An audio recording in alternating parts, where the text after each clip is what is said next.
Assalamualaikum warahmatullahi wabarakatuh. Saudara, Anda kembali menyaksikan Aceh Hari Ini. Kali ini bersama saya Noviana Aulia. Dan saya Azalia Farli. Berikut dua cuplikan berita utama Aceh Hari Ini.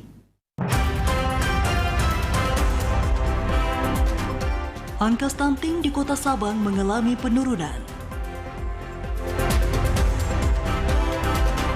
Peringatan Hari Guru Nasional ke-77 digelar di berbagai lokasi.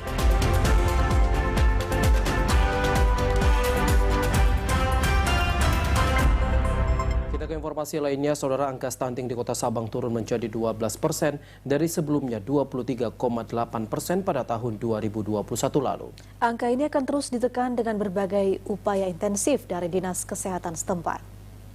Sejumlah upaya telah dilaksanakan guna menekan angka stunting di Sabang, seperti usaha peningkatan gizi masyarakat lewat program Genasih dan pelaksanaan imunisasi dasar kepada balita. Di samping itu, juga terus digugah kesadaran keluarga terhadap pentingnya komponen kesehatan gizi dan imunisasi. Kepala Bidang Kesehatan Masyarakat dan Pencegahan dan Pengendalian Penyakit atau P2P Dinas Kesehatan Sabang, Dr. Priscilia Cassandra Golda mengungkapkan pihaknya hingga kini gencar ke lapangan seperti memeriksa tingkat gizi baik pada anak maupun remaja. Hingga Oktober 2022, angka stunting di Sabang turun dari 23,8% pada tahun lalu dan kini menjadi hanya 12% dari jumlah sekitar 4.000 balita di Sabang. Di samping itu, pihaknya juga akan melakukan audit untuk memastikan anak-anak dengan masalah stunting atau hanya memiliki ciri-ciri stunting.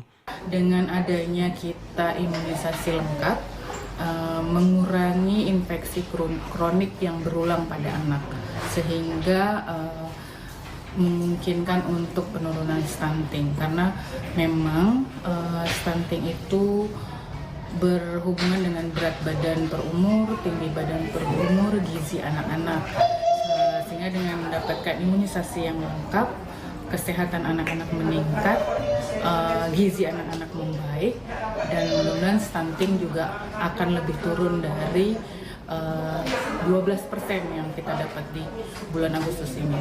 Memang untuk tahun lalu sampai Agustus kemarin, stunting kita sudah menurun 12%. Dengan audit yang dilakukan akan memberikan informasi lebih rinci terhadap data stunting yang disampaikan selama ini. Hal ini menurutnya, menurunnya angka stunting di Sabang saat ini merujuk pada pencatatan dan M yang merupakan pencatatan dan pelaporan berbasis elektronik. Pihaknya juga akan terus berjuang guna menurunkan angka stunting dari tahun ke tahun. Dari Sabang, Mahfud, TVRI Aceh melaporkan.